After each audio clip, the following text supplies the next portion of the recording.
নমস্কার, আশা করি সকলে খুব ভালো আছো, সুস্থ আছো। ঘরকন্যা লাইফের নতুন একটি কুকিং ব্লগে সকলকে স্বাগত জানাই। আজকে খুবই সুন্দর একটি রেসিপি হতে চলেছে।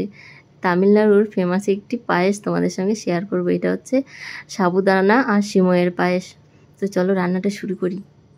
এখানে দেখো আমি কিছুটা সাবুদানা ভিজিয়ে রেখেছিলাম, ফুলে ফুলে কতটা বড় হয়ে গেছে। এটা কিন্তু মোটা দানার সাবু।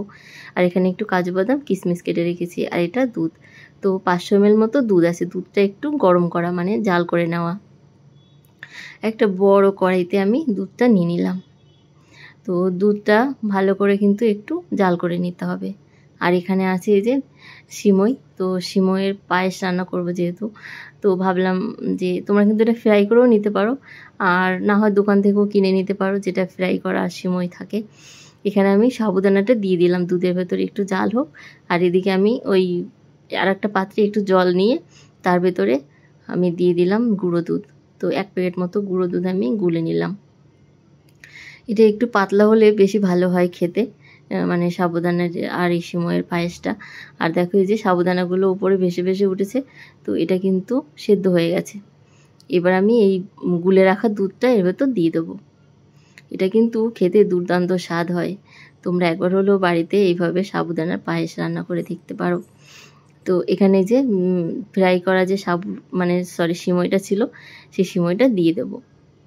তো এটা তোমাদের কোয়ান্টিটি অনুযায়ী, মানে যে যেমন মানে বেশি ভালোবাসে সে একটু বেশি দেবে, বা একটু কম দিলেও কোনো অসুবিধে নেই। এর ভেতরে চিনি, এলাচ, তারপরে তোমার যেগুলো থাকে মানে ড্রাই ফ্রুট, এগুলো কিন্তু দেওয়া আছে। তো তার জন্য আলাদা করে তোমাদের যদি মনে হয় যে আলাদা করে দেবে, এটাও কিন্তু দিতে পারো।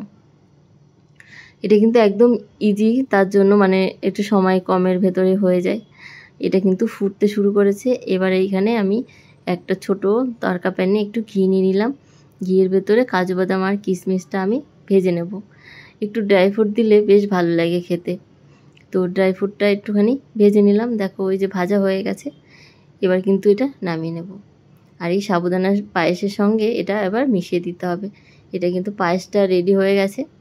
তো এখানে দিয়ে দিলাম স্বাদ অনুযায়ী একটু চিনি, কারণ চিনিটা যে যেমন মানে মিষ্টি খায় সেই অনুযায়ী দিতে হবে। তো সেই আন্দাজে আমি 2 চামচ মতো চিনি দিলাম।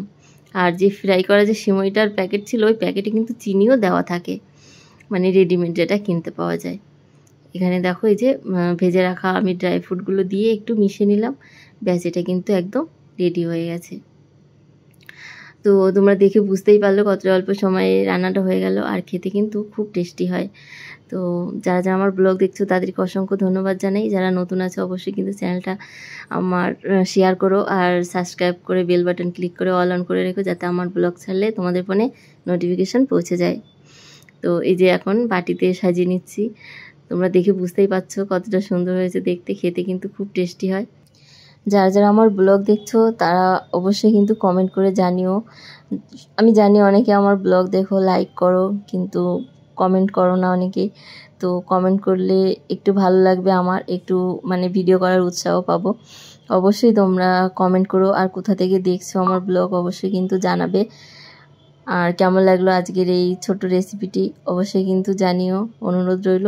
আজ তবে আসি, দেখা হবে একটা নতুন ব্লগে। সবাই ভালো থেকো, সুস্থ থেকো, টাটা।